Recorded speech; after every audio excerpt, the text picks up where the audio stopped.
Bonjour tout le monde, j'espère que vous allez bien. Ici Loïc Salvaille, animateur de la Notif des sportifs. Alors, pour commencer, on va vous annoncer le show, bien évidemment. Alors, on va recevoir nul autre que les invités de Samuel Laberge, Philippe Auclair et, comme une fois aux 2 semaines, Vincent Demuy, analyste du Rocket de Laval, va venir nous faire sa chronique sur le Rocket qui va vraiment mal ces temps-ci. Donc, Vincent va venir nous donner les updates sur le club école du Canadien. Par la suite, n'oubliez pas que plus tard dans la semaine, il y a bien évidemment, je viens de dire, le podcast de Yves Lantier, avec lequel on va parler plus des sénateurs d'Ottawa, des sujets chauds de la Ligue nationale de hockey et de la LHJMQ. Bien évidemment aussi, pendant les épisodes de Yves, initiative d'un des fondateurs, Anthony Cyr, qui est à la fondation. En gros, à chaque émission de Yves, 100$ est remis à une fondation de notre choix. Si vous voulez donner plus, si vous voulez aider à la Coupe à donner plus aux œuvres de charité, n'hésitez pas à envoyer un message sur les réseaux sociaux pour aider à la Coupe à donner de meilleurs montants. Ça va être très, très, très apprécié. Alors, pour commencer, dans les sujets, on va parler du Canadien de Montréal et son périple dans l'Ouest, le Rocket, j'en ai déjà assez parlé. Et on va parler aussi du sujet que j'ai lancé sur TikTok. Quel est votre échange qui vous a le plus marqué dans la Ligue nationale? Pas obligé d'impliquer le Canadien nécessairement, mais quel est votre échange qui vous a le plus marqué? Et pour finir, on va parler de la Ligue nationale, sa situation un peu loufoque avec Marc-André Fleury et le masque pour rendre hommage à la soirée autochtone. Mais pour l'instant, présentons les collaborateurs de ce soir et pour bien commencer, Samuel Laberge est avec nous. Sam, comment vas-tu, mon cher partisan des Blue Jackets? Ça va très bien, toi? Eh oui, et est-ce que tu prépares ton match du 29 face au Bleu-Blanc-Rouge? Je te dirais que je prépare pas grand-chose là. Ces temps-ci, je suis assez déçu du déroulement de la saison. Mais j'espère que ça va être notre tour de gagner cette fois-là. Mercredi, en fait. Oui, exact. Ben, c'est quelque chose que j'ai bien hâte de voir. Ben, c'est deux équipes vraiment en difficulté, mais qui ne sont pas supposées être en difficulté. Ben, du moins pour les vestons bleus, là, on s'entend, ils ne sont pas supposés être. Pour être franc, là, juste une petite parenthèse, Columbus joue quand même des bons matchs. Des matchs serrés, mais ils ne sont pas capables de faire le but à la fin. Comme hier, il y en a 2-0 en troisième contre les Hurricanes. Ils ont perdu 3-2 en temps réglementaire. C'est des bons matchs qu'ils jouent, mais ils ne sont pas capables d'aller chercher le niveau de plus pour gagner le match. Puis dans la Ligue nationale, il faut que tu joues 60 minutes, puis ils ne sont pas capables, malheureusement. Mais à Columbus, là, j'espère que les Blue Jackets vont gagner. J'espère tellement. En espérant que je n'ai pas des flashbacks de Montoya et entendre 10 coups de canon. Non, c'est les vendredis. C'est les Friday Montoya qu'on appelait. Oh mon Dieu! Alors, on va accueillir un newcomer, une rookie de la Notif des sportifs, Philippe Auclair. Salut Phil, comment ça va? Bonsoir messieurs, ça va bien? Ben oui, ben oui. Première notif, est-ce que tu avais hâte d'en faire partie, mon cher? Ben oui, je suis arrivé depuis très peu là, oui, c'est vrai. dans le groupe dans la coupe. Donc, ça m'a permis là, de connaître un petit peu plus les gens. J'ai écouté les derniers épisodes de la Notif des sportifs. Puis ça, bien sûr, ça m'intéressait d'y participer. Donc, quand j'ai eu la chance là, de donner mon nom pour pouvoir y participer, ça m'a fait grandement plaisir de faire partie de cette émission de ce soir. Puis en plus, c'est pas n'importe quel show, messieurs. C'est le fameux show aux 2 semaines, où est-ce qu'on reçoit un des plus grands analystes, je le vois dans les coulisses, Siri, où est-ce qu'on reçoit un des plus grands analystes du Québec que j'adore entendre dans mes oreilles, qu'on travaille ensemble, monsieur Vincent Demuy. Vincent, comment vas-tu? Ben, préféré, c'est le chat de Sam. Je pense qu'il a été avec ton fils. Alors. Avec Didier! Est-ce que ça serait un ami à Didier, mon cher? Ben, tu parles de mon chat, Laurie. Ben oui, je parle de ton chat, Didier. Pas, mais c'est Didier qui est mon félin à moi, bien entendu. On ne peut pas faire de cachet. Et ignorer que ta famille était Samuel Laberge. Félicitations pour ton contrat avec les Devils du New Jersey cette semaine.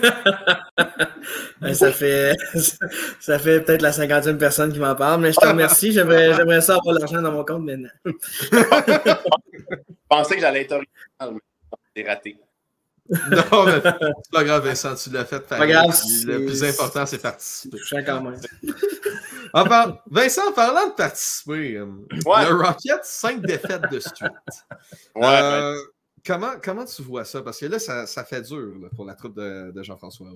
Ben, il y a deux façons de voir ça, le Rick. Tu peux voir le verre à moitié vide, 5 défaites de suite, ou tu peux voir le verre à moitié plein.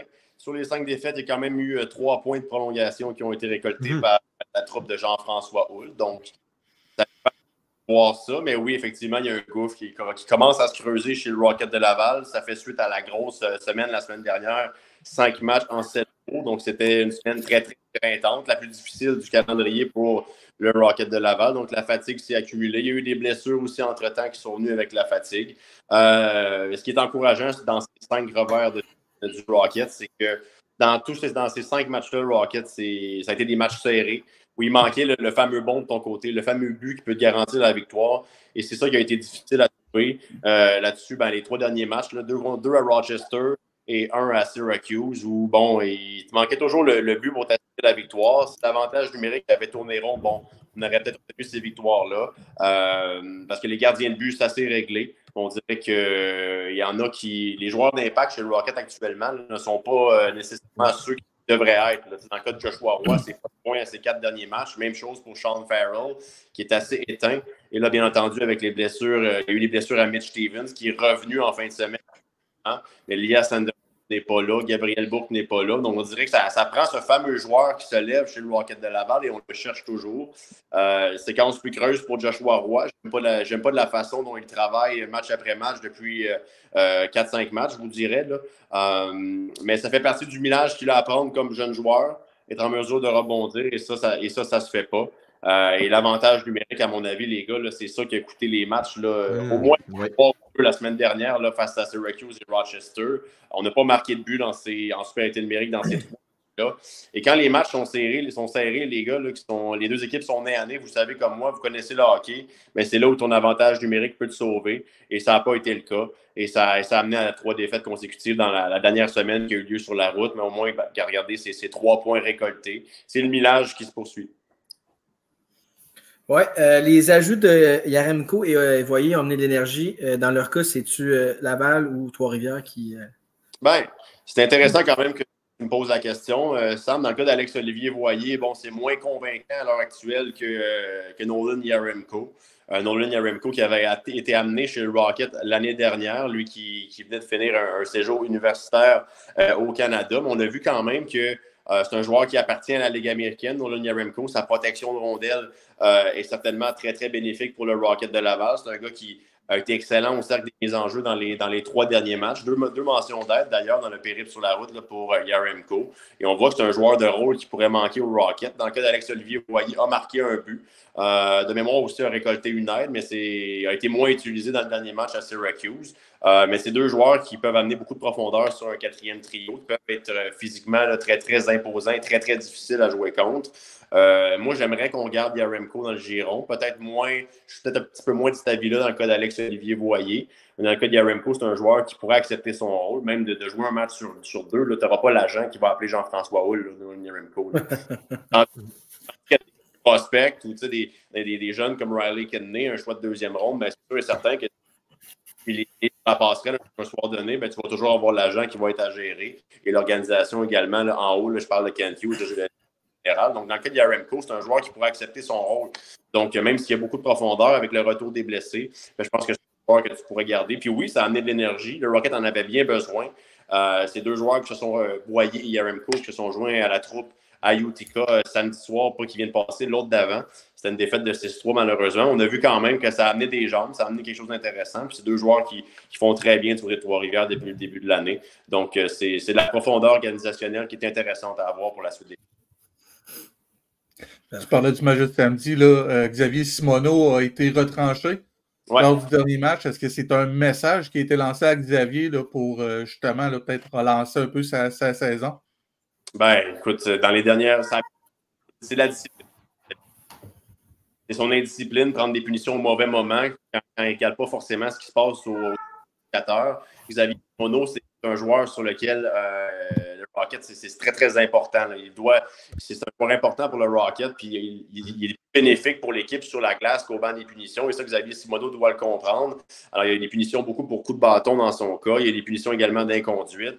Dans le dernier match à Rochester vendredi, une punition en fin de match qui a été pas appréciée par Jean-François Houle, une punition en dehors du jeu. Et ça, Jean-François Houle, je pense qu'il en avait plein le pompon de ça dans le cas de Xavier Simoneau. Il a choisi de lui lancer le message d'être laissé de côté le lendemain. Mais vous savez, les gars, c'est pas simplement un message à Xavier Simoneau. C'est un message également à toute l'équipe que, des mauvaises punitions à des mauvais moments.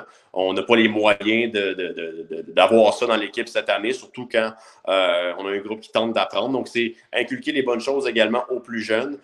Comme quoi, c'est important de regarder ce qui se passe au tableau indicateur. Puis c'est que le collectif qui va primer d'abord que sur les gestes plus individuels de la sorte. On sait que Simoneau, c'est un joueur qui évolue de match en match avec beaucoup d'émotions dans son jeu. Puis on ne veut pas lui enlever ça.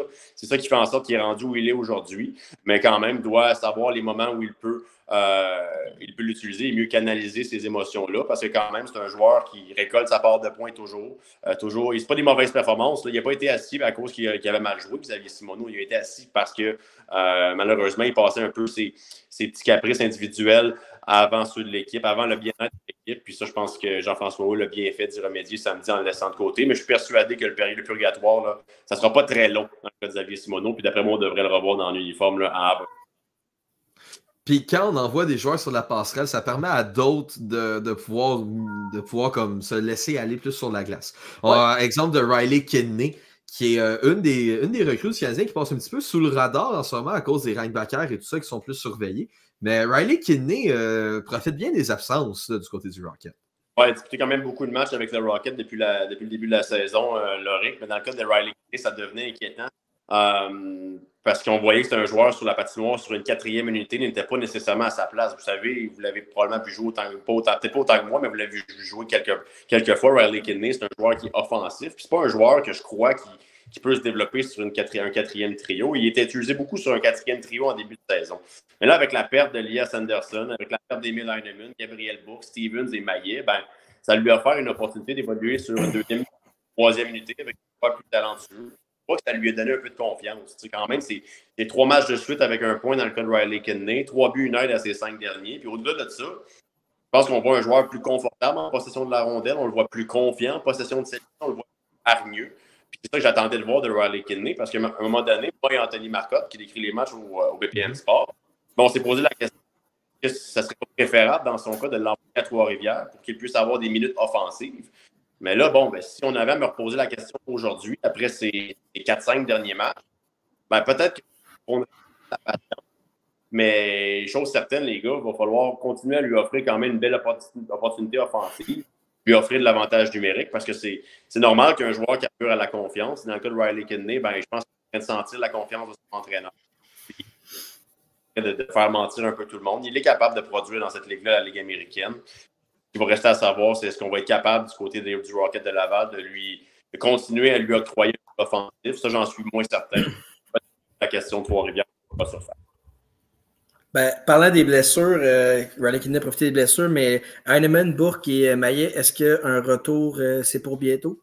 Ouais, dans le cas de ces gars-là, Sam, il y a quand même des bonnes nouvelles. Dans le cas d'Emil Heinemann, il patine depuis un certain temps à l'entraînement. Lui, c'est une commotion cérébrale. C'est pas un secret. Il y a un bon historique là, à sa fiche chez Emil Heinemann pour un jeune joueur comme lui. Donc, je pense que le Rocket de Laval se montre très, très prudent, malgré le fait qu'on a hâte de le revoir dans l'alignement, parce qu'il manque un franc-tireur. Surtout avec le fait que Joel Armia a été rappelé. Beaucoup de bons fabricants, mais il manque un franc-tireur et c'est là où Emil Heinemann manque beaucoup. Je pense que les chances sont là de le voir ce week-end dans le programme double à Abbotsford. Est-ce que ce sera le cas? On ne le sait pas, mais il est à l'entraînement. Donc, quand même, ça donne espoir de le revoir face au club école des Canucks ce week-end. C'est sûr et certain que c'est un joueur qui, au niveau de l'avantage numérique, aiderait certainement à redresser la barque. Là. Je ne vous mentirai pas. Dans le cas de Gabriel Bourque, il devance peut-être un peu son échéancier. C'est une blessure au haut du corps dans son cas, mais pratique avec un gilet qui alloue le contact, Gabriel Bourque. Donc, lui, c'est au niveau de son leadership qu'il manque au Rocket. Possible qu'on le revoie, là, on n'a pas plus de détails pour le moment. Il reste beaucoup de jours avant qu'on approche à ce match face à Abbotsford vendredi. Donc, hâte de voir si Bourque pourrait être de retour. Dans le cas de Philippe Maillet, ça serait surprenant de le voir parce qu'il n'a pas repris l'entraînement. Mitch Stevens est revenu en fin de semaine là, face à Syracuse. Donc, lui, il n'y a pas de problème pour ce week-end. Il y a Elias Anderson qui, lui aussi, avait un bon début de saison. C'est dommage. Là. Puis lui aussi, sa perte fait beaucoup mal à l'avantage numérique. Lui, ça sera un petit peu plus long. Pas de retour avant le mois de janvier. Mais bon, comme le Rick a dit tantôt, les blessures peuvent ouvrir la porte à certains autres. Il qui a profité. Puis j'aimerais voir, là, je ne sais pas s'il sera en forme en fin de semaine, mais j'aimerais peut-être voir un Jared Davidson saisir cette opportunité-là. Et ça n'a pas été que. C'est ça. Mais il ne dispute pas de mauvais match, Jared Davidson. Simplement qu'on dirait qu'il est encore un peu timide dans la Ligue américaine. À rater la saison en raison de blessures, lui aussi, qui ont affecté son développement. Il faudra être patient parce qu'il y a des outils également pour réussir Davidson. Justement, tu viens d'en parler, là, les prochains matchs du Rocket en fin de semaine là, face aux Canucks d'Abbotsford, une des bonnes équipes là, de la Ligue américaine. À quoi peut-on s'attendre du Rocket là, dans ce voyage de 2 matchs en 24 heures? Ouais, je te dirais, Philippe, ça va dépendre aussi quel va être l'alignement du Rocket de Laval face à Abbotsford. Est-ce qu'il y a le retour de blessure qui pourra peut-être insuffler un nouveau souffle à l'équipe? Je pense que l'équipe commence à en avoir besoin là, du retour de l'avantage numérique. Hâte de voir. Est-ce qu'il y aura des joueurs chez le Canadien qui pourraient être relégués au Rocket? C'est pas impossible non plus. Armia et Jayden Struble sont toujours sur la bulle, mais on a vu que les Canucks, on les a vus en début de saison 2 fois à la Place Belle. C'est une équipe très, très rapide. Beaucoup de talent dans cette formation-là des Canucks d'Abbotsford. Ça va bien dans l'organisation des Canucks de Vancouver. Et depuis le début de la saison, Abbotsford, c'est une équipe qui marque beaucoup de buts. Donc, il faudra être défensivement très, très responsable face à cette équipe-là. Une équipe qui maîtrise bien les aspects du jeu. Là. On a des défenseurs qui peuvent faire mal offensivement. On a beaucoup de joueurs qui offensivement sont très, très bons. R.J. Baines, qui vous connaissez peut-être pas, mais c'est un des meilleurs pointeurs de la Ligue américaine au moment où on se parle. C'en est un qui surprend le hockey professionnel au complet. Toujours un gros gaillard très fort en possession de la rondelle. Hâte de voir s'il pourra faire mal au Rocket, mais du moins, le Rocket, il faut sortir du gouffre, les gars. Il ne faut pas se creuser un trou trop profond. Et là, avec 5 défaites de suite, il faudra avoir un peu l'énergie du désespoir de s'en sortir. Et pour ça, on aura besoin de la part de nos gros canons. Et là, je parle aussi beaucoup de Sean Farrell, Joshua Roy et Brendan Gignac. Il faudra en voir un petit peu plus de ces gars-là. Oui, ils ont eu beaucoup de temps de glace là, dans les derniers temps en raison je me répète, mais les blessures et en raison des matchs là, qui s'accumulaient au cours des 2 dernières semaines. Mais il faudra les revoir à leur plein potentiel parce que le Rocket ne peut pas se passer de ces gars-là. Puis, pour finir ta chronique, mon cher Vincent, on s'éloigne du Rocket. Sur les réseaux, j'ai demandé aux gens de divulguer leur échange qui les a les plus marqués dans la Ligue nationale de hockey. Mais c'est quoi le tien, mon cher? Moi, ça implique le Canadien de Montréal, bien entendu. J'ignore l'année, peut-être un des autres les boys qui peut faire la recherche vite. Je n'ai pas mon ordinateur, mais ça a été celle de Mike Camilleri contre René Bourque. La fois où, de mémoire, à Boston, Camilleri a été retiré du match après une période et il a fait dire qu'il partait. Bye, mon homme, tu t'en vas encore pour René Bourque. Moi, ça m'avait marqué. Bon, ben c'est un genre d'échange en plein match, ça arrive quand? Jamais. Puis il dit aussi du fait qu'il fait beaucoup Mike Camilleri, son fameux tir sur réception, le genou sur la glace. Ça m'avait marqué. Je pourrais aussi vous parler de l'échange de Piquet Souban contre Schiffer pour l'amplitude de l'échange, bien entendu. Ça m'avait beaucoup, beaucoup marqué. Celle de Camilleri, quand même, était hors de l'ordinaire, à mon avis. Une des transactions qui avait par Pierre Gauthier qui disait Monsieur Bourque et Monsieur Camilleri, vous parlez. Ben oui. Puis pour ton échange, Vincent, c'est le 12 janvier 2012. Le Canadien avait échangé Camilleri, Carey Rameau et un choix de 5e ronde en 2012. Carey Rameau. Avec un choix de 5e ronde en 2012 qui est donné Ryan Colquhoun. Et les Flames en retour ont donné René Bourque, Patrick Holland et un choix de 2e tour qui s'avérait être le bon vieux Zach Fucale. Oh mon Dieu. La merveille de Lac-la-Biche. C'est quoi t'as dit, Vincent? Il y avait bel et bien Peter Holland qui partait pour le Canadien, j'ai l'impression aussi. Patrick Holland. OK. Peter, c'est un autre. C'est un autre. Plus tard, ça. Ouais, il me semble qu'il s'est promené avec les Maple Leafs et les Canadiens. Ouais, René Bourque avait quand même connu quelques bons moments. Bon flash, bon match. On va dire des bons matchs. Bon, quand on avait décidé de faire des passes sur Camilleri qui était de retour à Calgary. Donc, c'est peut-être l'échange qui m'a le plus marqué avec, bien entendu, celle de Subban, bien sûr. Écoute, merci beaucoup, mon cher Vincent, d'avoir partagé ton échange et merci de ta chronique. Tu sais à quel point on aime ça quand j'ai fait un tour sur la notif. Merci beaucoup, mon cher. Plaisir, les gars, quand vous voulez. Bonne émission. Salut, merci. Salut. Alors, messieurs, déjà là, avant qu'on parle de nos échanges, on parlait du Canadien, mais l'échange de Mike Camilleri était loin dans ma tête. Je ne sais pas pour vous, là, mais oui, effectivement, elle m'a très bien marqué. Je ne sais pas pour vous à quel point, mais étant un amoureux du Mike C, ouais, ça me rappelle des souvenirs. Là. Ben, c'est sûr.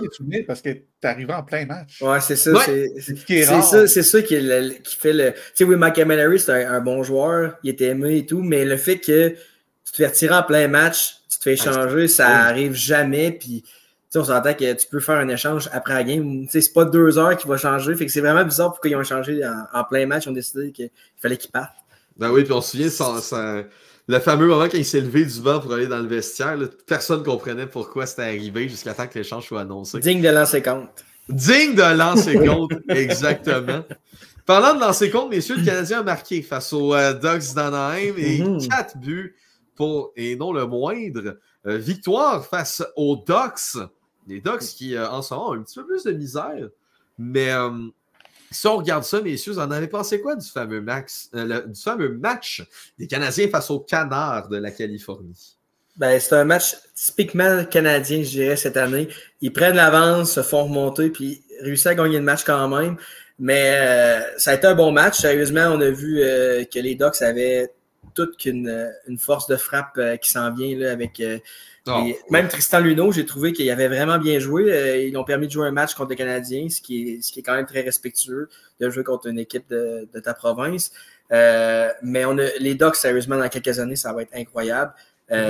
Puis c'est malheureusement une erreur de Pavel Mintyukov, qui est un jeune défenseur qui a fait une erreur sur le 4e but de Alex Newhook. Je pense bien qu'il restait à peu près 2 minutes au match. Là. Ouais. Mais c'est lui qui a fait l'erreur, malheureusement. Mais je pense que les Ducks, tu l'as dit plus tôt, ça va un petit peu moins bien, mais les résultats, c'est pas pour cette année, je crois. C'est vraiment pour bâtir, pour montrer aux jeunes comment on joue dans la nationale. Puis c'est ça. C'est pas grave si les résultats sont pas là, mais on a vu des belles choses. Mason McTavish, là, ça va être tout qu'un joueur, puis je pense que ça va être tout qu'un joueur de playoff. Ça va être le joueur que je pense que je vais triper dessus. Tu sais, Zegras, il est bon, il est spectaculaire, mais McTavish, là, il a le cœur, il veut y aller. Puis, sérieusement, ça va être le fun d'avoir joué ça. Quelle ligne de centre qu'il va avoir en Anaheim, c'est incroyable. Toi, Philippe, t'en as pensé quoi de ce match-là?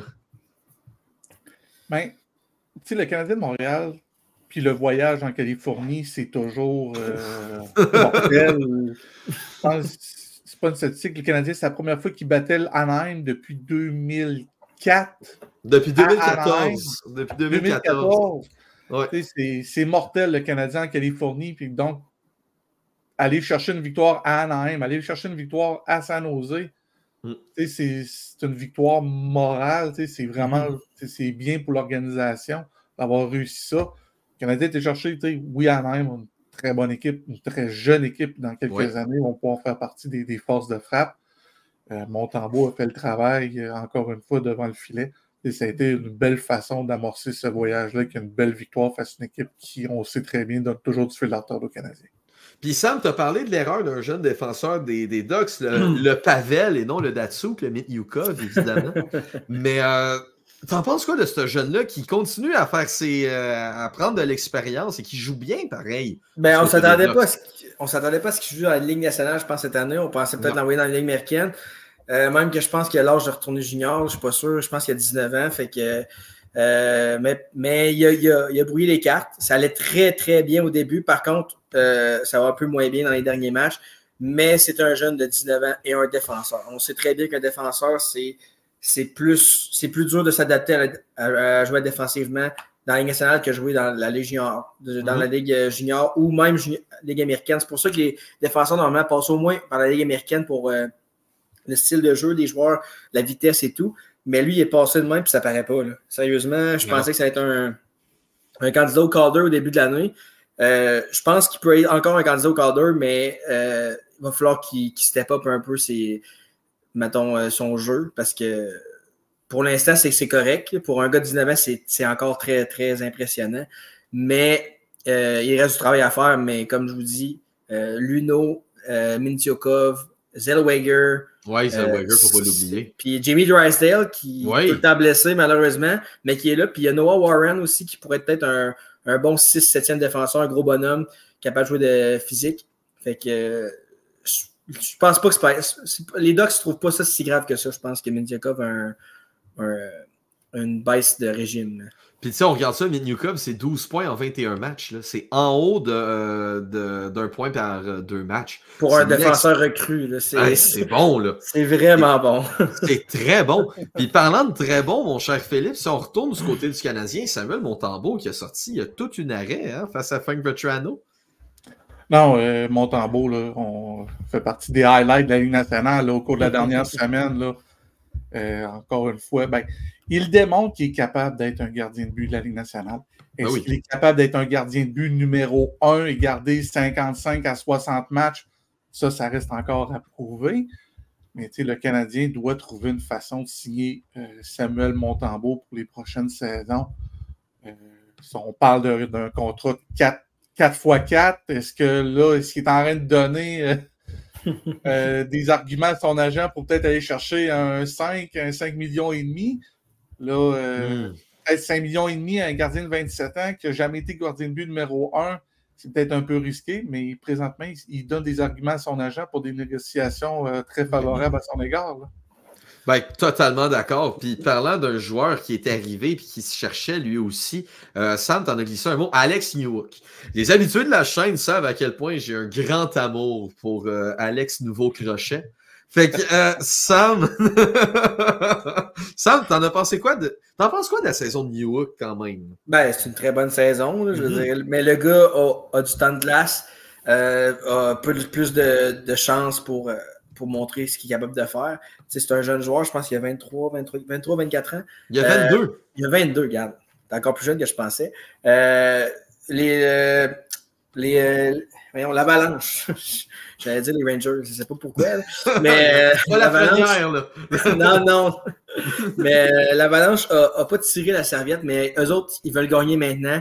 Puis Newhook, quand il va être à 27 ans, l'Avalanche, peut-être qu'ils vont être pas en régression, mais tu sais, Nate Kinnan va être rendu plus vieux, Makar va être rendu plus vieux, Landeskog qui est pas là, mais qui va revenir un jour, probablement, va vieillir. Fait que les autres, ils ont décidé d'échanger un choix, un joueur pour des choix et aller chercher d'autres choses après. Fait qu'ils sont allés chercher Miles Wood, Ross Colton. Fait que les autres, ils ont bâti leur équipe, leur troisième ligne, puis ils trouvaient que Alex Newhook, c'est pas un gars qui peut juste une troisième ligne. Non. C'est un joueur offensif avec de la vitesse, qui est pas un gros bonhomme. Fait que je pense que sur la deuxième ligne, c'est correct. Par contre, peut-être qu'il manque encore un petit quelque chose, mais ça peut se travailler encore, il est encore jeune.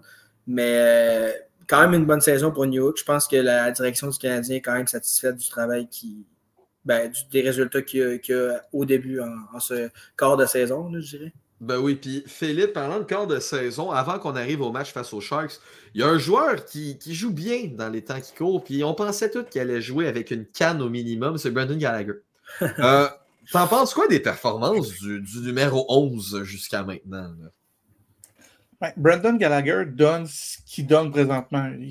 C'est un travaillant, il va devant le filet, il va dans un coin, il donne tout ce qu'il peut, malgré qu'il n'y a plus d'épaules, plus de mains, plus de chevilles. Il n'y a rien, en fait. Il a l'air d'Astro le robot, là, mais il travaille fort. Le seul dommage, c'est son salaire faramineux qui coûte cher aux Canadiens. Mais Brendan Gallagher donne ce qu'il a donné présentement, puis c'est plate, mais il donne l'exemple aux jeunes joueurs, puis ça serait le fun de voir peut-être un Josh Anderson en donner un petit peu plus. Si Anderson aurait la moitié du cœur de Gallagher, il aurait déjà scoré 3 buts cette année.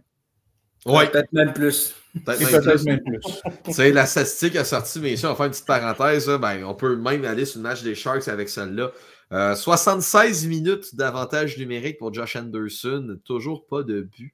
Ça commence à faire mal du côté du Canadien. Puis avec le salaire que Josh Anderson a, la saison qu'il a pour l'instant, Mais c'est même pas attirant pour une équipe qui a besoin de joueurs comme lui. Là. Ben, moi, Josh Anderson, je l'ai vu jouer, il était avec les Blue Jackets. Puis c'est un joueur que j'adorais. Là. C'est un joueur qui travaille, mais c'est pas un scoreur. Il a fait 30 buts une fois. Ouais. Mais vous irez voir avec qui il jouait. Il jouait avec Artemi Panarin. Fait que, il mettait son bâton à terre, puis ça y allait. Là. Mais là, présentement, il joue avec des joueurs qui sont peut-être un peu moins talentueux. Puis il change beaucoup de trio. Là. Martin Saint-Louis aime ça, changer de trio. Mais c'est un joueur qui peut marquer 20 buts et qui apporte de la vitesse. Mais on dirait que cette année, son côté physique, on le voit moins. Je ne sais pas pourquoi. Puis c'est un joueur qui est blessé, qui a eu des grosses blessures à l'épaule. Fait que pour un joueur physique, l'épaule, c'est quand même assez important. Mais au moins, il y a des chances de marquer. Pour vrai, il aurait pu en scorer au moins 5 depuis le début de l'année. Ouais. Mais les poteaux, des fois, les arrêts spectaculaires. Moi, je pense qu'il travaille quand même. Là. Je vois un peu travailler quand même, Josh Anderson. Puis ça va être le premier à dire qu'il joue pas à la hauteur. Là. Ah, il l'a fait en plus. Mais, oui, il l'a dit. Mais dès que ce contrat-là a été donné, moi, je trouvais que c'était un mauvais contrat parce que c'était trop long. Puis c'était trop cher pour un joueur comme Josh Anderson. Mais au début, ça a bien marché. Puis là, ça va moins bien. Ouais, des mauvais côtés qui ressortent un peu, mais comme d'habitude, Josh Anderson, on va voir s'il va être capable de se redresser. Parlant d'une équipe qui a besoin de se redresser, messieurs, Canadiens face aux pauvres Sharks de San Jose. Colin. On va se le dire entre nous autres, en bon français, là, quel match de cul. On va pas se le cacher. Là. Désolé de l'expression, mais Colin que ça faisait dur des deux bords. Heureusement, c'est seulement mes oreilles qui ont saigné parce que j'ai écouté le match à la radio. Je travaillais, fait que. Mais mon frère est probablement le plus grand partisan des Sharks au Québec. Fait que lui, sa saison, mettons, il la trouve plate pas mal. Mais les Sharks, des 10 premières games de l'année, puis les Sharks aujourd'hui, c'est mauvais, mais c'est pas si pire. Parce qu'avant, c'était vraiment dégueulasse. On se demandait s'il allait gagner un match. Puis là, il travaille, il joue physique. C'est pas facile de jouer contre les Sharks, surtout pas à San Jose, même s'ils n'ont pas une équipe exceptionnelle. Puis Logan Couture qui n'est pas là. Logan Couture qui est probablement un de leurs meilleurs joueurs, un leader, leur capitaine. Fait que c'est sûr que ça aide pas. Mais que le Canadien ait eu autant de misère à battre les Sharks, c'est pas bon signe pour le reste de la saison. Puis on s'entend que je pense que ça s'est rendu en 6-7e ronde de fusillade aussi. Ouais, je pense capable aucun joueur des deux côtés est capable de mettre la puck dans le net.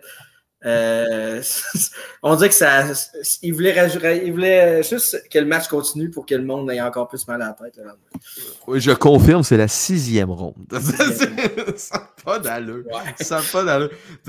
Philippe, tu penses quoi de ce match-là qui a été, on va se le dire, assez terne et comme ça m'a dit tantôt, typique montréalais. Hein? On perd 0-2 pour ensuite remonter. Et un certain Mike Hoffman qui a hanté son ancienne équipe. Ah, exactement, là. Hoffman, tu ne peux pas laisser ça dans l'enclave.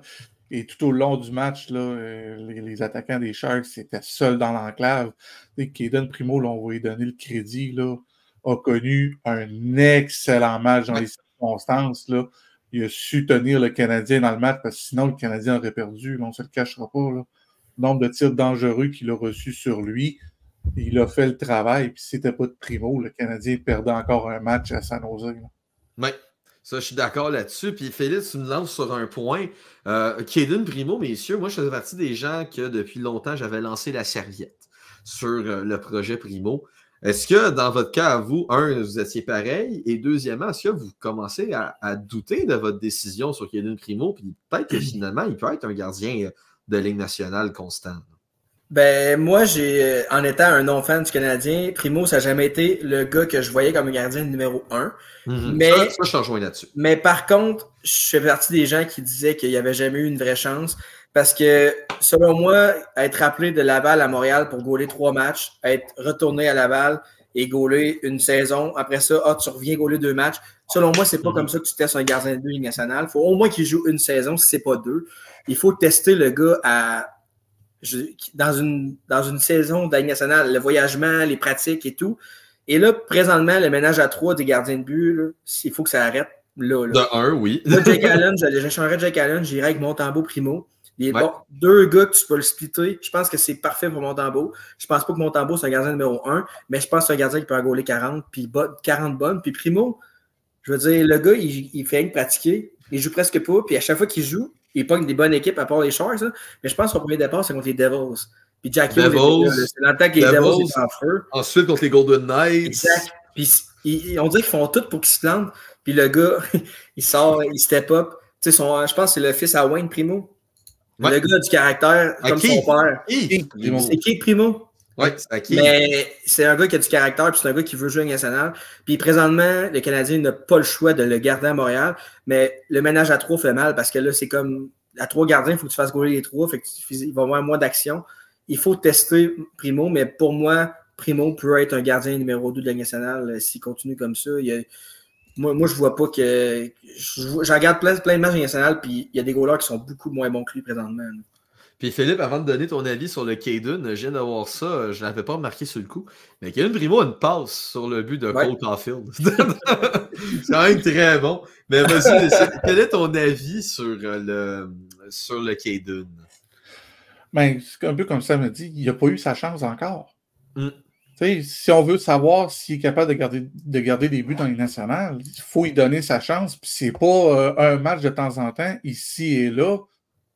Seulement en l'année 21-22 où il a gardé les buts 12 matchs, mais la défensive du Canadien ressemblait à un fromage suisse. Puis présentement, la défensive du Canadien ressemble encore à un fromage suisse. Là. Plus que suisse. Là, c'est 4 défenseurs réguliers sur la liste des blessés. Ouais. Puis, il y a quand même des bonnes statistiques là, pour un club qui connaît une moins bonne saison que l'année passée. Là. Si on regarde ça, on a 2 victoires de moins qu'au même moment l'année passée. Là. Donc, il fait le travail. Ce qui fait mal, c'est Jake Allen et sa clause de non-mouvement de cette équipe cette année. On sait qu'il pourrait être échangé, mais les clubs qui ont besoin de gardiens de but, pour l'instant, Kent Hughes demande cher ou on demande cher aux Canadiens en plus de Jake Allen, mais le Canadien doit trouver un moyen d'échanger Jake Allen. C'est plate, mais ils vont probablement échanger Montembeault parce qu'ils ne pourront pas se débarrasser de Jake Allen. Mais c'est parce qu'on va perdre Primo au balotage ou on va perdre la possibilité de donner confiance à un gardien de but qui va se ramasser dans la Ligue américaine puis faire absolument rien. Exact. Puis pour Primo, c'est statistique, on parle d'un taux d'efficacité de 898, moyenne de but alloué de 3,41, ce que je trouve, si tu regardes juste par papier, c'est des statistiques assez décevantes, mais si tu regardes les matchs, tu sais que Primo, à part peut-être le match contre les Devils, ça-là, on y donne, c'est sa première dans la Ligue nationale depuis un bout, là. Mais sinon, ses prestations vont bien, surtout contre les Golden Knights. Pour quelqu'un qui a juste regardé le score, ça ne parle pas du match de Primo qui a gaulé. Mais non, messieurs, le temps file, hein, puis il nous reste 2 sujets. Donc, mais anyway, le match face aux Kings. Hein, je pense que le match face aux Kings, on n'a pas grand-chose à dire. Match assez décevant de la troupe du Canadien. Il fallait que la fatigue arrive à un moment donné. On l'a vu quand tu te rends de barrage face aux Sharks de San Jose et tu joues le lendemain contre les puissants Kings. Ça va être compliqué, là. Effectivement, moi, je regarde beaucoup de hockey tard. J'aime ça, les games à 22h, parce que j'ai un emploi qui me permet de me lever tard, de veiller un peu. Mais les Kings à Los Angeles sont une machine assez impressionnante. Malgré que quand tu regardes sur papier, leur défensive, c'est bon, mais je pense qu'il manque un défenseur, puis peut-être même un gardien de but. Mais les gardiens de but, pour l'instant, font la job. Fait que on l'a vu dans les dernières années, les gardiens de but, c'est pas si important que ça pour la Coupe Stanley. Pas besoin d'avoir un gars à 8 millions, mais l'attaque est très bien balancée, puis il manque un gars qui s'appelle Victor Arvidsson. C'est quand même un gros morceau. C'est un gars qui est capable d'en mettre 25-30 buts par année. Fait que quand lui va revenir, sérieusement, comment jouer contre les Kings? Comment les arrêter? C'est 3 lignes d'attaque qui peuvent marquer à tout moment. Carl Grundstrom, je ne sais pas si vous avez vu son tir contre le but qu'il a fait contre le Canadien. Sérieusement, moi, je n'ai même pas vu la rondelle entrer, sérieux. Puis c'était pas un tir puissant, mais il était tellement bien placé que n'importe qui peut marquer à LA. C'est fou. Puis toi, Philippe, t'en as pensé quoi du match du Canadien face au roi de LA? Tu l'as mentionné, là, le 3e match en 4 jours, 2 matchs en 2 jours, après un match difficile contre San Jose. Los Angeles est une machine de hockey, là, un club qui peut prétendre là, de sortir de l'Ouest. Puis j'en ai parlé là, il y a de ça quelques instants, là, un moment donné, là, quand tu as une défensive avec une moyenne d'âge de 23 ans, Ouais. Moins de 100 matchs d'expérience dans la Ligue nationale, à un moment donné, ça te rattrape. Puis, malheureusement, là, le retour des blessés à la défensive n'est pas pour tout de suite. Et si Keltus ne trouve pas une solution, là, pour les prochaines semaines pourraient être difficiles là, pour le Canadien à la défensive. Exact. Puis là, prochain match, mercredi 29 novembre, on en a parlé en début de show, face au Veston Bleu de Samuel Laberge. J'ai hâte de voir ce match. Encore une fois, comme on l'a dit, deux équipes en difficulté. Pas au même moment de leur reconstruction ou de leur participation en série dans le cas des Jackets. J'ai hâte de voir ce match. Match auquel le Canadien avait gagné par remontée au Centre Bell. Premier match de cette année. On avait bien ri d'Henri, d'ailleurs, qu'on salue, bien évidemment. Alors, messieurs, maintenant, on va lancer le sujet qu'on avait parlé avec Vincent. Sur les réseaux sociaux, j'avais lancé l'invitation à nos abonnés de nous répondre l'échange qui leur a le plus marqué dans la Ligue nationale de hockey. J'ai quelques réponses avant que vous donniez la vôtre. Dans le cas de PO, un de nos fidèle collaborateur de TikTok, c'est l'échange de Raymond Bourque au Colorado, bien évidemment. Dans le cas de Gabriel Saint-Pierre, c'est Artemi Panarin aux Jackets. Dans le cas de Yves, c'est Patrick Roy au Colorado. Et un fan du Canadien qui nous répond quand Piqué s'est fait échanger aux Predators de Nashville. Ben, celle-là, il fallait s'en attendre quand même qu'elle allait arriver. Patrick Roy aussi. Mais vous, messieurs, quel est l'échange qui vous a le plus marqué? Moi, c'est Gabriel l'a dit, c'est Artemi Panarin à Columbus. Je me rappelle encore la date. Oui, le Breadman, c'est le 23 juin 2017, la veille de la Saint-Jean-Baptiste. J'étais allé manger chez nous, puis j'ai vu ça sur mon cell. J'ai dit, c'est impossible. Artemi Panarin, c'était genre la recrue de l'année d'avant. Ouais. Pourquoi les Blackhawks échangeraient Artemi Panarin, tu sais?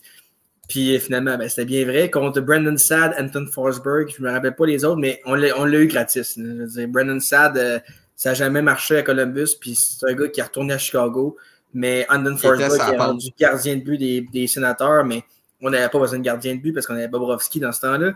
Sérieusement, c'était une des meilleurs échanges que Jarmo Kekalainen a fait. Malheureusement, Artemi n'a pas pu rester à Columbus à cause qu'il voulait jouer à New York, dans une grosse ville. Mais c'est mon échange marquant, puis ça a marqué mon équipe aussi parce que c'est lui un peu qui a fait qu'ils ont passé une ronde de série, qui avait éliminé le Lightning en 4. C'est lui la pierre angulaire de cette attaque-là. C'est un joueur de talent brut. On le voit encore aujourd'hui, il est encore très dominant. Mais c'est vraiment mon échange marquant. Artemi Panarin. Puis, tu sais, on en a parlé, je vais donner l'échange au complet. Il a pris le chemin de Columbus avec nul autre que la légende Tyler Bott. Yes. Le choix de 6e ronde en 2017 à Columbus, en retour de Brandon Saad. Anton Forsberg, un choix de 5e ronde en 2018 qui s'est transformé en Mike Callahan, à ne pas confondre avec Ryan. Très connu dans sa famille. Oui, exact. Toi, Philippe, l'échange qui t'a marqué, tu nous as teasé un petit peu à off the record en disant que c'est un échange qui allait trahir ton âge. Alors, c'est laquelle, mon cher? Et je remonte très loin. Je suis un gars de Québec. Je suis né dans les années 80. Donc, mon équipe, c'était les Nordiques. Oh! On était en train de bâtir, si on regarde ce que les Nordiques étaient en train de bâtir fin des années 80, début des années 90, avec leur choix au pêchage, on avait repêché Sakic, Sundin, Nolan, plusieurs jeunes joueurs là, qui allaient permettre de bâtir là, la dynastie que les Nordiques ont bâtie par la suite, l'Avalanche du Colorado, malheureusement. Et on a pris aussi un certain bébé gâté. Le numéro 88, Eric Lindros, là, choix de première ronde, en 91, il nous a fait manger nos bas pendant un an, en préférant aller jouer là, dans la Ligue de l'Ontario pour l'équipe canadienne. Et par la suite, là, le 30 juin 92, finalement, la transaction est tombée. Eric Lindros a été échangé aux Flyers contre Steve Duchesne, Peter Forsberg, Ron Hextall, Kerry Hoffman, Mike Ritchie, 15 millions, un choix 93 choix de première ronde qui est devenu Jocelyn Thibault. Wow. Et Chris Simon, considération future, et un choix de première ronde en 94 qui est devenu Nolan Baumgartner. mais cet échange-là a vraiment permis aux Nordiques d'avoir encore plus de munitions pour bâtir dans les années suivantes là, une puissance de la Ligue nationale qui, malheureusement, a gagné une Coupe Stanley avec l'Avalanche Colorado en 96. Pas gagné dans la bonne ville. Non, malheureusement. Mais tu sais, quand on voit ce que les Nordiques ont fait avant cet échange-là, c'était vraiment, on bâti par le draft, par les jeunes, par le développement, puis échanger Eric Lindros, mais ça permet encore plus d'avoir de munitions. Et puis le travail que Pierre Pagé a fait comme DG dans ce temps-là, il était très mauvais comme coach, mais comme DG, on n'aura pas le choix. Il a fait quand même de bons moves. Puisque Pierre Lacroix a fait par la suite, mais a permis vraiment aux Nordiques d'avoir des saisons exceptionnelles, qui a permis de remplir la bâtisse. Malheureusement, bon, vous savez tout ce qui s'est passé, là, la vente de l'équipe vers Colorado. Mais pour moi, la Coupe de Colorado appartient encore à Québec parce que c'est vraiment les Nordiques qui ont bâti cette équipe-là pour gagner la Coupe Stanley. Puis imaginez si la Coupe était à Québec, donc 96, l'acquisition de Raymond Bourque. Imaginez Raymond Bourque soulever la Coupe Stanley à Québec, comment le public aurait capoté. Oubliez l'échange de Patrick Roy en 96. Ah, ça n'aurait pas été fait. C'est sûr que ça n'arrive pas. Là, la question, c'est est-ce qu'on gagne la Coupe Stanley avec Stéphane Fiset? On avait quand même un solide club en 95-96. Est-ce que Stéphane Fiset permet aux Nordiques de gagner la Coupe? Il fallait quand même sortir de l'Est. Il fallait quand même battre des gros clubs de l'Est. C'est sûr que c'est pas la même histoire. Mais bon, est-ce que Raymond Bourque vient à Québec? Probablement pas. Boston n'aurait jamais changé Raymond Bourque dans sa propre division. Oui, exact. Puis même chose sur le Canadien que Patrick, là, jamais il aurait pris le chemin inverse du côté de Québec. Là. Exact. Mais c'est la transaction qui m'a marqué le plus parce que c'était vraiment la première transaction de ma jeune carrière de sportif. Écoutez, messieurs, moi, vous savez à quel point j'aime le Canadien, mais ça me tentait de faire différent. J'ai décidé de ne pas aller dans l'équipe montréalaise, puis il y en a des trades qui m'ont marqué. Celle-là, exemple de Subban, on en a parlé. Sinon, les autres. Eric Cole, elle m'a quand même bien marqué parce que ça a été un joueur avec qui j'ai bien aimé, malgré son court passage à Montréal. Mike Camilleri, évidemment, Thomas Vanek, qui ont été des bons échanges. La fameuse échange de Philippe Danault, qui nous permet de mettre la main sur Romanov plus tard. Mais, comme j'ai dit, ça me tentait d'aller ailleurs que le club montréalais, donc je suis allé avec une transaction faite par un de mes DG préférés, Peter Chiarelli. L'échange de Taylor Hall, messieurs. Taylor Hall contre Adam Larson. Quel échange merdique pour la part des Oilers. Adam Larson a eu ses qualités pareilles. Un bon défenseur de deuxième paire, solide défensivement, qui bloque des tirs, bonne première relance. Mais jamais, au grand jamais, ça a valu Taylor Hall. Je pense que c'est sa première année au New Jersey, c'est son année du trophée Hart, où est-ce qu'il explose. Quel échange que les Oilers ont eu l'air d'une gang de fous. Puis Peter Chiarelli surtout. Et c'est là que mon histoire d'amour-haine avec, surtout de haine, avec Peter Chiarelli a commencé. 23 minutes après, ça a été l'échange de Subban. Mais échange de Taylor Hall qui a été, on va se le dire, messieurs, un one-sided trade et pas à peu près. Là. Oui. Encore aujourd'hui, ça se ferait du côté de Il a gagné le trophée Hart, je crois, en plus, Taylor Hall. Oui, il l'a gagné. Je ne sais pas si c'est la même année ou l'année d'après. L'année d'après, je pense. L'année d'après, oui. Mais tu peux pas. Si tu fais un échange puis le joueur que tu as échangé gagne le trophée Hart, c'est sûr que tu n'es pas gagnant. Non, ça. Je comprenais la raison pourquoi ils ont échangé Taylor Hall parce qu'il y avait un surplus d'attaquants et tout. Ouais. Par contre, c'était pas le bon gars qui ont échangé, puis c'est peut-être pas le meilleur retour qu'ils ont eu. Même si Adam Larson est un très bon défenseur, qui est complet et tout, mais ça vaut pas un gars qui a gagné le trophée Hart puis qui est. C'est Taylor le ralenti depuis le temps, là, mais imaginez s'il avait resté avec les Oilers, qu'est-ce que ça aurait pu faire avec McDavid et Draisaitl. Oui, malheureusement, on ne le saura jamais. Puis Peter Chiarelli, c'est pas la seule transaction qui a eu l'air d'un cave. D'ailleurs, c'est pas pour rien qu'il n'y a pas de job. Là.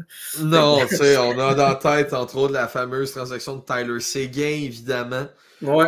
Il y a de la misère avec les Tyler, je pense. Taylor et Tyler. Là, Tyler et Taylor, ouais. Ouais, c'est ça, ça marche pas du côté de Cherry. Non. Mais là, messieurs, n'hésitez pas, pour les gens qui nous regardent en commentaire, à écrire vos transactions que vous ont marquées. Ça va me faire plaisir de prolonger un peu et de continuer le sujet avec vous dans les commentaires. Très peu de temps, messieurs, mais je voulais en parler. On a environ 7 minutes pour en parler, gros max.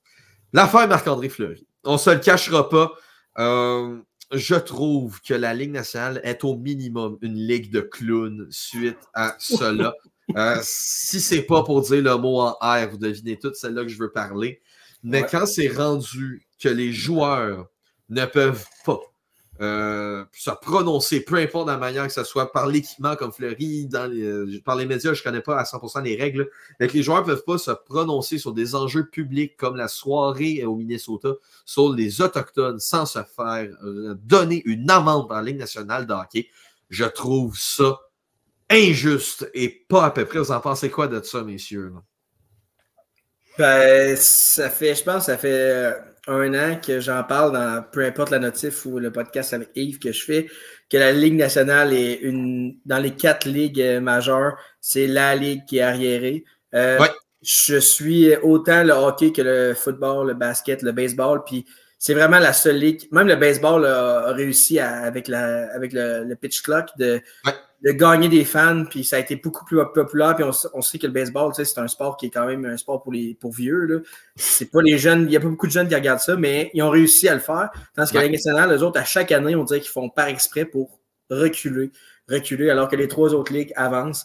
Moi, je pense que la NBA, c'est la ligue que la NHL devrait plus regarder. C'est la ligue qui est le plus en effervescence présentement. Puis, il y a aussi eu Travis Dermott avec le tape qu'il voulait mettre pour le LGBT. Là. Ils ont refusé ça. Mais je pense que la game qui était supposée le faire, il était malade. Travis Dermott, mais il l'a fait aussi. Il l'a fait après, je pense. En tout cas, complètement innocent. On est en 2023. On dit qu'il faut inclure tout le monde et tout. On parle d'inclusion. Puis la Ligue nationale refuse publiquement. Puis dit qu'ils vont faire des amendes. Je comprends pas comment. Il y a quelqu'un à la nationale, là, ils sont plusieurs là, à prendre des décisions, mais ils font quoi? Sérieusement, il n'y a personne qui trouve ça drôle, il n'y a personne qui trouve ça correct. Puis là, finalement, ils n'ont pas eu d'amende parce qu'il y aurait eu là encore plus une gang de caves de donner une amende. Fait que finalement, ils n'ont pas donné d'amende. Mais Alan Walsh l'a dit qu'il voulait vraiment donner une amende de 250 000 $ pour ça. Au Wild ou à Travis Dermott? À Marc-André Fleury pour le masque. Fleury. Mais le Wild aurait probablement payé l'amende, on va se le dire. Ouais. Mais finalement, il n'y aura pas d'amende parce que le monde a tellement chialé que s'il avait donné une amende, ça aurait été tellement mal vu. Tu sais, le gars porte un casque en honneur des Premières Nations. Et en l'honneur de sa femme qui en exactement. C'est dégueulasse. Puis ça me fait reculer du hockey, tout ça. J'adore le hockey, mais à chaque fois, la Ligue nationale me dit, on dirait que j'aime mieux regarder la NBA des fois que la NHL. Puis avec cette situation-là, Philippe, avant de donner ton point là-dessus, est-ce que dans ton cas, t'es proche de moi et t'es proche du mot en R pour qualifier cette situation-là? Je parlais à Sam aussi, là, je parlais aux deux, là, mais... C'est dur de dire le mot en R parce que c'est des graves accusations. Là. Oui, c'est des graves accusations. C'est pour ça que je nomme pas le nom. On l'a vu dans les dernières années que on va dire le racisme, là, on va le dire, le mot en R, c'est avec... il y avait, je me rappelle plus de l'entraîneur. Là. Dave, l'ancien entraîneur des Flames? Caroline aussi, il me semble. Oui, c'est... Peters? Bill Peters. Bill! On l'a vu avec Hakim Aliou, je crois. Ouais. Il y a eu des affaires. Après ça, il y a eu l'affaire des Blackhawks dans la nationale qui, je sais que ça n'a pas rapport avec le racisme, mais c'est... La Ligue nationale, c'est la pire ligue professionnelle, on va se le dire. Ouais, je ne sais pas, Philippe, tout ce que tu en pensais, mais on n'est pas loin du mot R. Mais je pense pas. Sérieusement, j'espère pas. Des qualifiés, mais c'est ça. J'espère pas, mais cette situation-là, du moins, en est très proche. Absolument. Toi, Philippe, t'en as pensé quoi de ça? C'est malheureux, mais en même temps pas surprenant vu la mentalité de la Ligue. C'est un boys club, on veut pas déplaire à personne. Ouais. Puis ça date des années précédentes. Bon, tout ce qui est fierté gay, LGBTQ, ou les joueurs russes, c'est à cause de ça, là. C'est à cause que les joueurs russes ne peuvent pas se prononcer parce qu'eux autres, ils n'ont pas t'as pas le droit d'être homosexuel en Russie. Fait que les joueurs russes refusent de se prononcer, refusent littéralement de jouer lors de ce genre d'événement-là Et c'est pour ça que la Ligue nationale a décidé de mettre cette règle-là cette année, qu'il n'y a plus de soirée d'Autochtones, plus de soirée de cancer, plus de soirée de fierté gay, plus ce genre de soirée. Puis bon, Marc-André Fleury a toujours été un petit peu plus rebelle, puis félicitations à lui d'avoir fait ce geste-là, non seulement pour les Autochtones, mais pour sa femme. Exact. C'est sa femme. Fait que, oui, de manière, il faudrait que la Ligue nationale de hockey arrive en 2023 puis disent, ben regarde, oui, on va les honorer, les militaires, on va les honorer, les Autochtones, on va les honorer, la fierté gay. Comme ça, me dit, à un moment donné, il faut s'ouvrir au monde, il faut s'ouvrir à la nouvelle réalité 2023, mais tant que la Ligue nationale va avoir des gens qui sont malheureusement arriérés en termes de penser style des années 60-70, là, où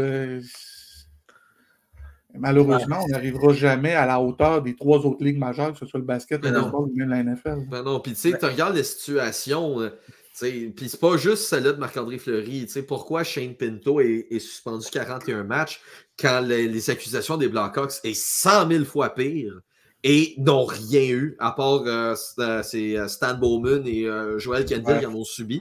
Mais à part ça, ils n'ont rien eu. Tandis que les sénateurs, pour un no-move clause qui n'ont pas divulgué pour Dadonov, sont suspendus d'un choix de premier tour de leur choix dans les 3 prochaines années.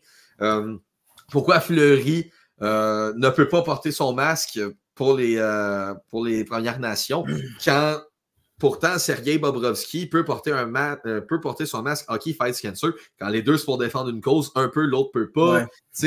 Moi, je pense qu'à un moment donné, ce qu'il faut faire à la Ligue nationale, c'est parfait. Si vous voulez faire des soirées pour la fierté, pour les Premières Nations, on donne le choix aux équipes de le faire. Puis les équipes font une réunion avec leurs joueurs pour savoir qui est à l'aise, qui n'est pas à l'aise. Puis ensuite de ça, ils prennent leur décision là-dessus. Ça ne doit pas être la Ligue nationale qui doit décider qui a droit, qui n'a pas le droit de le faire. Puis pas juste les Russes. On se souvient du cas Eric Stahl la saison passée. On se souvient du cas James Reimer la saison passée, qui est pour des questions de religion qu'on peut respecter, bien évidemment, mais qui fait en sorte que la Ligue nationale va continuer d'être arriérée. Ben, il y a ça. Je vais donner l'exemple parfait. La NFL, là, eux, c'est 1 mois, le mois d'octobre, c'est dédié au cancer. Avant, c'est le cancer du sein, il y a beaucoup de roses partout, mais à cette heure, c'est tous les cancers. Puis le mois de novembre, c'est les militaires. À chaque match, les coachs ont un veston, puis au lieu d'écrire genre le nom du militaire, ben, il est écrit le nom de l'équipe. Puis c'est tout en camo. Après ça, dans les zones des buts, c'est pas grand-chose, mais il est quand même écrit It takes all of us, end racism. Puis en arrière des casques aussi, les joueurs ont soit le nom de l'équipe ou soit une phrase. Ça, c'est toute la saison pour le racisme et tout. Là. Puis la Ligue nationale, eux autres, ils ne veulent pas. Je comprends que les religions, puis je sais qu'en Russie, c'est pas la même chose que nous. Là. Si le gars fait de quoi de pas correct, puis il revient à son pays, il pourrait se faire accuser, il pourrait se faire tuer. C'est assez grave pour ça. Je comprends les joueurs russes qu'il y en a qui ne veulent pas, mais je pense que Nikita Zadorov, lui, a démontré de l'ouverture, puis c'est un Russe.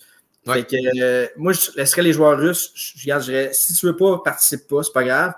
Mais les autres joueurs ont le droit de participer. Puis la Ligue nationale, le fait qu'elles ne veulent pas participer à cause de ça, c'est une vraie joke, puis ça ne sera jamais une ligue sérieuse à la NHL. Puis je suis d'accord avec toi. Tu as parlé d'avoir une ligue ouverte. Ben, la plus ouverte, c'est la NBA. De loin, de loin. Avec ces soirées pour les communautés mexicaines, hispanophones, en fait. Les soirées pour honorer l'histoire des Noirs dans les mois de février. Tout ça, on se souvient des surnoms pour les gens pendant la bulle. Tu sais, c'est la ligue la plus ouverte. LNH n'est pas obligé d'adopter le même modèle d'affaires pour tout englober, mais ils doivent s'inspirer de la NBA. Et pourtant, Gary Bettman est un ancien de la NBA. Oui! Je ne comprends pas pourquoi il ne s'inspire pas de cette ligue-là pour justement amener pas de nouvelles idées, mais de nouvelles mentalités, non seulement à son personnel, à lui, dans des bureaux de la nationale, mais à tous les gouverneurs. Là.